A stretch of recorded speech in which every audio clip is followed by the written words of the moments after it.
오늘은 2026년 고난주일입니다.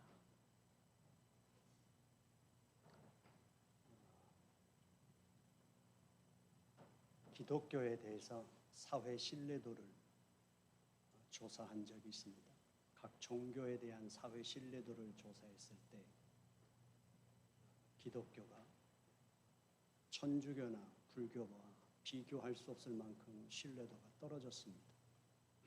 30%대였습니다. 기독교를 신뢰하는 건 30%대였습니다. 하지만 불교와 천주교, 다른 종교와 비교했을 때 기독교의 사회 참여는 다른 종교와 비교할 수 없을 만큼 기독교가 훨씬 사회 참여를 많이 합니다.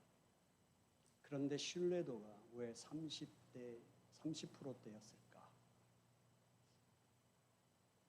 이 시대에 교회에 대한 질문은 교회가 무엇을 얼마나 하고 있느냐에 대한 질문보다 이 시대가 교회에 던지는 진짜 질문은 교회는 무엇에 침묵하고 있는가? 교회는 무엇을 외면하고 있는가? 라는 질문이 이 시대가 던지는 질문이라고 생각합니다. 2026년도 고난주일을 맞아 우리는 이 질문 앞에서 우리의 모습을 다시 회복하기를 원합니다. 그리스도인은 무엇을 침묵하고 있는가? 교회는 무엇을 외면하고 있는가에 대한 대답이 우리의 정체성을 밝혀주는 것입니다. 교회는 왜 존재하는가? 그리스도인은 어떻게 존재하는가가 이 질문에 대한 답입니다. 우리는 다시 한번 십자가를 향하여 사순절을 달려왔습니다.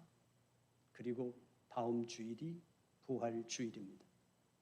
이 한 주간 동안 우리는 십자가 앞에 다시 섭니다. 십자가는 그리고 그리스도의 예수의 고난은 신앙적인 사건이거나 종교적인 전통으로 지키는 절기가 아닙니다. 예수의 십자가는 당시에 권력과 종교와 그리고 사회의 이익이 맞아떨어진 인간의 결정이었고 세상의 결정이었습니다. 그리고 그 십자가는 인간의 본질적인 고통과 연결되어 있습니다. 우리는 그리스도인으로 신앙생활을 오래 했습니다. 제가 설교 스타일이 바뀐 것이 작년 11월 달부터입니다. 작년 11월 달부터 제 설교 스타일이 바뀌었는데요. 이제 부교역자들과 목회자들이 있고 길벗교회는 지난 18대 동안 성장해 왔습니다. 이제 지금 제 설교의 내용은 우리 길벗교인들이 사고해야 한다 하는 것입니다. 그것이 우리의 다시 성숙해야 되는 과정 속에 제가 설교를 바꿔가는 것입니다. 중요한 건 기독교의 진리 체계에 맞춰진 설교의 구성을 해가고 있는데요. 이제 오늘 이 고난 주간에 인간은 무엇인가입니다. 기독교가 말하는 인간, 그 인간은 존재 자체가 고난이고 고통이다. 인간의 운명 자체가 본질적으로 절망이다. 이것이 기독교가 전하는 인간입니다. 하나님을 떠난 인간은 존재부터 존재하는 모든 과정이 고난과 고통이다. 그리고 인간이 어떤 삶을 추구하든 인간의 운명은 절망이다. 이것이 기독교의 선언입니다. 결국 우리는 어떤 인생의 시점에서 고난을 만날 때 이런 질문을 던집니다. 하나님은 왜 우리에게 고난을 허락하시는가?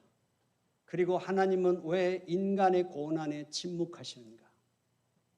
우리가 어떤 고난을 만날 때 기도가 되지 않을 만큼의 고난, 찬양이 나오지 않는 고난, 어떤 말씀도 위로가 되지 않는 고난의 시간이 있을 것입니다. 그것이 개인적인 문제이든 사회 구조적인 문제이든 내면적인 문제이든 질병의 문제이든 죄의 문제이든 인간은 존재와 운명 자체가 고난을 피할 수 없다. 인간은 어떤 인간이라도 난관 앞에 서 있는 것이 인간의 삶이다. 그것이 기독교의 선언입니다. 이것을 어떻게 설명하든 기독교의 선언은 분명합니다. 그런데 우리에게 문제는 이것입니다. 팬데믹을 지나고 나면서 시대는 완전히 가속화 시대 속으로 들어왔습니다. 우리가 준비할 시간도 없습니다. 우리가 따라잡을 수 없을 만큼의 가속화의 시대를 살고 있습니다. 이 시대를 살면서 인간은 즉답을 원합니다. 우리 인간이 그 즉답을 원할 때 성경은 언제나 예언적으로 답합니다. 하나님은 왜 인간의 그 고통과 절망 가운데서 즉답을 주시지 않고 예언적인 형식을 통해서 답을 하실까? 오늘 이사야 53장에서 이사야는 왜 예언적인 형식을 통하여 이스라엘 백성들에게 답할까?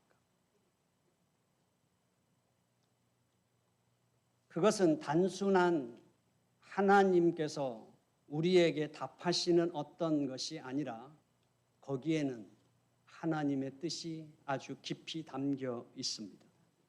예언은 절망에 처한 우리 인간이 불확실한 미래에 대해서 지금 알고 싶은 인간의 욕구에 대한 답이 아니며 그 예언은 인간이 원하는 것을 인간에게 즉답을 주는 점치는 것이 아니라는 것입니다. 예언은 현재 하나님께서 지금 여기에서 우리에게 말씀하시는 것입니다. 그런데 왜 하나님은 지금 여기에서 말씀하시는데 예언의 형식을 취할까요? 그것은 인간의 욕구는 이 고난을 피하는 게 인간의 욕구이고 하나님은 인간의 지금 상황을 인간이 해석하여 인간의 존재의 고통이 왜 왔는지 인간의 운명이 왜 절망적일 수밖에 없는지를 해석해내기를 원하시며 그리고 그 해석을 통하여 하나님의 길을 따라 나오기를 원하시는 하나님의 지금 여기서 말씀하시는 하나님의 방식이라는 사실입니다. 성경은 이렇게 취합니다. 여호와께서 말씀하시되 이것은 하나님의 어떤 내용을 전달 방식으로 하나님께서는 이사야에게 말씀하셨는데 여호와께서 말씀하셨는데 하나님이 너희에게 이렇게 말씀을 전하라고 하셨다는 말씀의 전달의 수단으로서 여호와께서 말씀하시되라고 말하는 것이 아닙니다. 하나님의 이름 엘로힘이라는 하나님의 이름은 천지를 창조하시고 이 온 우주 만물을 다스리는 능력에 초점을 맞춘 만유를 다스리시는 하나님, 그 일반적인 하나님의 이름입니다. 그러나 오늘도 이사야는 말씀합니다. 여호와라는 이름은 우리와 관계를 맺으시며 우리와 함께 하시고 우리와 함께 하나님과의 그 관계를 깊게 만들며 완성해 가시는 하나님의 고유한 이름이 여호와 하나님이십니다.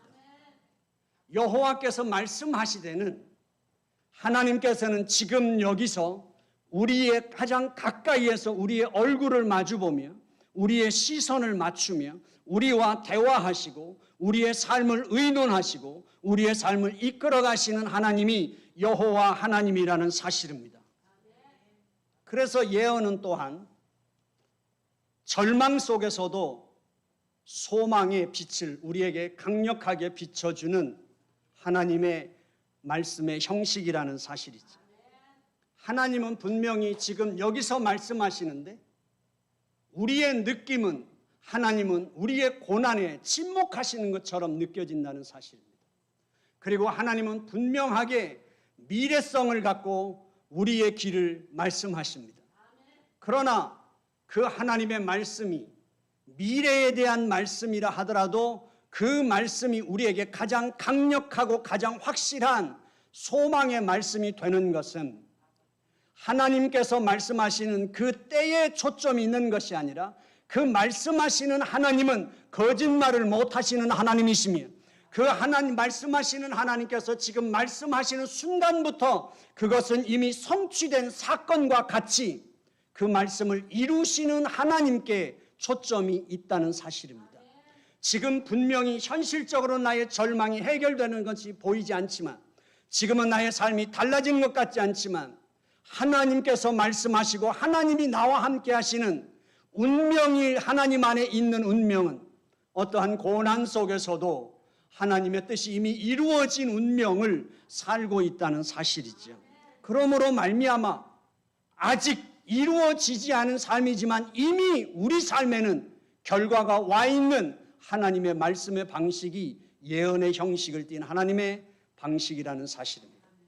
또한 하나님께서는 우리에게 그렇게 하심으로 말미암아 결국 우리로 하여금 절망에 우리가 무너지지 않게 하시며 고난 속에 우리가 쓰러지지 않게 하시며 우리와 함께 하시는 하나님, 그 하나님이 우리에게 예언의 형식으로 말씀하신다는 사실이죠. 하나님은 이렇게 말씀하십니다. 그럼에도 불구하고 너는 너의 운명은 달라질 것이 없어. 내가 계획하고 내가 너와 함께 이루고자 하는 그 운명은 달라지지 않아. 그리고 예언의 형식은 심판과 경고로 우리의 마음을 더 아프게 합니다. 우리는 실패하고 좌절하고 고통 가운데 있을 때 하나님이 예언의 형식으로 말씀하실 때 분명히 우리 자신을 고발합니다. 우리가 왜 이 고난 가운데 있을 수밖에 없는 운명이 됐는지, 우리는 왜 이 고통 가운데서 이 시간을 살아내야 하는지 우리를 고발하지만 그러나 그것은 우리에 대한 왜 그럴까?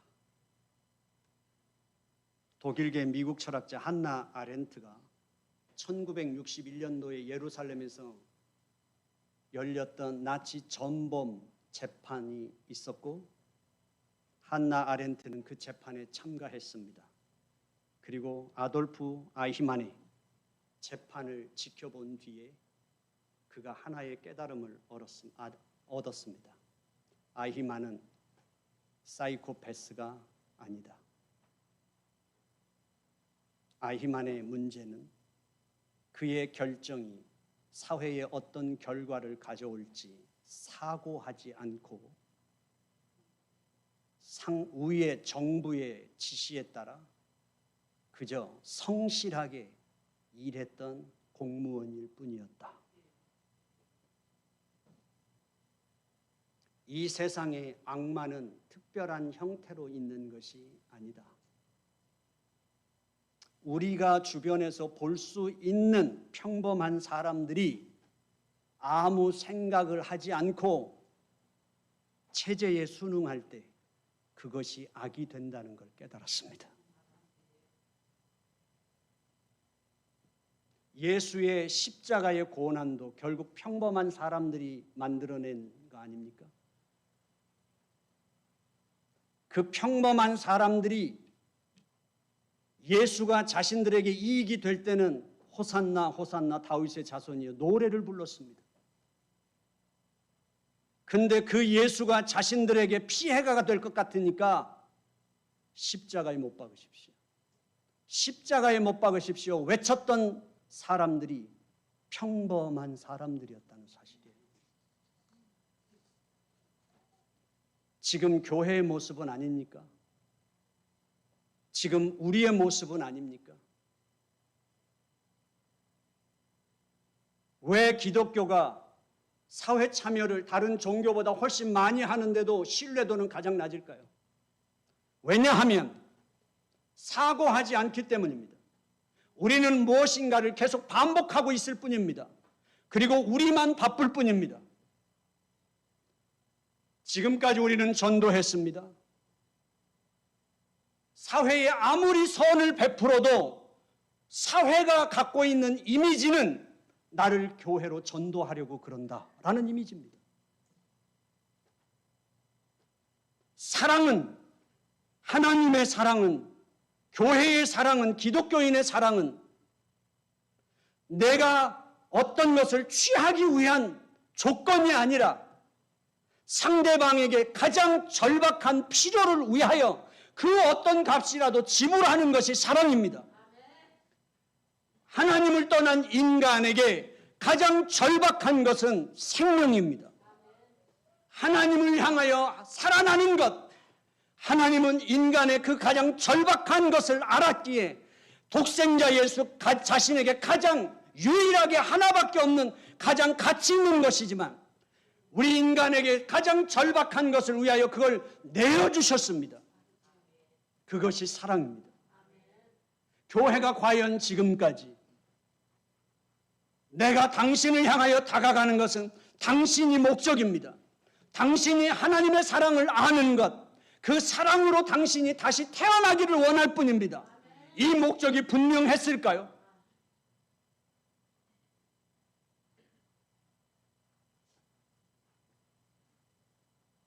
예수님의 사랑은 저항도 사랑입니다. 불의한 사회 구조 속에서 억눌린 자들을 향한 저항, 그것이 예수님이 우리에게 보여주셨던 모습이었습니다. 헨리 데이빗 소로우는 소설가이고 철학자입니다. 노예 제도를 반대했고 멕시코 전쟁을 반대했습니다. 그리고 그가 감옥에 가게 되는 것은 인두세를 거부하게 됩니다. 국가가 세금을 매기기에 가장 쉬운 방법은 성인은 그냥 머릿수당 세금을 그냥 정해놓은 겁니다. 똑같이. 그러나 신분의 차이, 경제적인 차이, 여러 가지들을 고려하지 않고 모든 성인에게 머릿수대로 세금을 매겨버리는 것, 그것은 정당하지 않다고 생각하여 거부하고 그는 감옥에 갑니다. 그가 감옥에 있을 때 친구가 면회를 갑니다. 그가 이렇게 말합니다. 불의한 법에 복종하는 것은 그 자체로 죄다. 불의한 세계에서 정의로운 자가 있어야 할 곳이 감옥이라면 나는 기꺼이 감옥에 있겠다. 예수는 불의한 체제에 침묵하시지 않으셨습니다. 외면하지 않으셨습니다. 그걸 단순하게 강한 자에게 강하고 약한 자에게 약한 모습, 그렇게 그분을 표현할 수 없습니다. 그분은 사랑하기에 저항할 수밖에 없었습니다. 그분은 구조적인 사회 악 속에서 소외된 사람들의 이름을 거침없이 부르셨습니다. 그들을 위해 자신을 기꺼이 내어주셨습니다. 우리는 사순절을 지나고 있습니다. 사순절에 우리가 경건의 훈련을 하는 것은 개인의 신앙을 위해서만이 아닙니다. 우리 기독교인들은 인간의 존재의 고통을 아는 자들입니다. 인간은 아무리 많은 소유를 갖는다 해도 인간은 아무리 높은 신분을, 좋은 신분을 갖고 권력을 갖는다 해도, 인간이 아무리 건강한 육체를 가지고 100세를 산다 해도 인간은 그거와 상관없이 존재 자체가 고난이며 인간의 운명의 끝은 절망일 수밖에 없다는 것이 성경이며, 우리가 기독교인들이 그것을 믿는다면 우리가 사순절을 지나며 금식하는 것은 인간의 진정한 신음소리를 듣기 위한 것입니다. 우리가 하나님 앞에 무릎 꿇고 그 침묵의 시간을 갖는 것은 이 사회의 시끄러운 소리 속에서 소외된 자들의 그 신음소리가 들리지 않는 그 속에서 신음소리를 듣기 위한 우리의 자리라는 사실입니다. 우리는 누군가의 굶주림을 같이 느끼기 위하여 우리는 금식을 하게 되는 것입니다. 우리는 세상 앞에 반응할 수 있는 것이 기독교인의 용기입니다. 1차 세계대전 후에 독일 교회는 어떠했을까요? 1차 대전에서 독일이 패망했습니다. 그래서 정치, 경제, 사회가 다 혼란에 빠집니다. 패전에 따른 전쟁 부담금에 대한 부담이 그들을 짓눌렀습니다. 폐허가 된 국가, 어수선한 정치 구조 속에서 독일은 신음하고 있었습니다. 독일 국민들은 무엇을 갈망했을까요? 실추된 독일의 자존심을 세워줄 수 있는 지도자를 갈망했습니다. 그리고 그 국민들은 자신들의 삶을 다시 일으켜주고 독일을 일으킬 지도자를 갈망했습니다. 그때 누가 나타났을까요? 그때 히틀러가 등장합니다. 그는 독일인들의 고통에 반응합니다. 그리고 독일을 재건하겠다고 약속합니다. 결국 독일 국민들의 갈망에 히틀러는 확실하게 응답해 줍니다. 1930년대 독일 나치즘이 결국은 히틀러의 독재 발상이 아니라 독일의 중산층의 갈망과 맞물려서 독일은 이제 2차 세계대전에서 문제가 생기죠. 그리고 비극적인 역사를 남깁니다. 그때 교회가 어떤 선택을 했을까요? 교회가 정의롭지 못했고 독일 국민 한 사람 한 사람의 개인적인 욕구에다가 포커스를 맞췄습니다. 그때 독일 교회와 독일은 역사에 오류를 남깁니다. 2차 세계대전 후에 독일의 회복에 단초를 준 사람들은 이 사람들입니다. 바르트나 보네퍼 같은 사람들이 예언자적인 메시지를 냈기 때문입니다. 그들이 외로운 싸움을 하지 않았다면 독일 교회의 회복은 어려웠을 것입니다. 여러분, 지금도 우리 시대는 고난 가운데 있는 사람들이 많습니다. 전쟁을 통해서 죽어가는 사람들, 전쟁을 통해서 폐허더미에서 신음하는 사람들, 전쟁으로 인하여 난민들, 그들이 우리에겐 우리하고 상관없는 곳에서 벌어지는 일일까요? 외롭게 죽어가는 독거노인들이 늘어가고 있습니다. 어떤 군인은 24시간 일주일 내내 일하다가 번아웃돼서 자살했습니다. 장애인들은 기울어진 운동장 속에서 자신들의 생존을 위해서 투쟁하고 있습니다. 우리 주 예수님은 지금도 그곳에서 그들과 함께 하시는 줄로 믿습니다. 우리는 어디 있습니까? 그리고 우리는 무엇을 외면하고 있고 우리는 무엇에 침묵하고 있습니까? 그가 찔림은 우리의 허물 때문이고 그가 상함은 우리의 죄악 때문이라 그가 징계를 받음으로 우리가 평화를 누리고 그가 채찍에 맞음으로 우리가 나음을 입었도다. 우리 그리스도인들이 내가 인간으로서 가장 위대한 나를 만나는 순간은 언제일까요? 그것은 타인과 마주할 때입니다. 우리가 진정으로 나를 사랑할 수 있는 숭고한 일은 무엇일까요? 타인을 위해 내 자신을 희생하는 것입니다. 우리 그리스도인이 가장 풍요로운 나의 삶을 살 수 있는 것은 무엇일까요? 타인을 존중하며 함께하는 것입니다.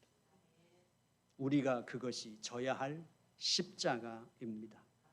우리가 거대한 일을 하자는 것이 아닙니다. 우리의 삶 속에서 우리가 할 수 있는 작고 소소한 일을 감당하고 거부하지 않고 피하지 않고 침묵하지 않는 것입니다.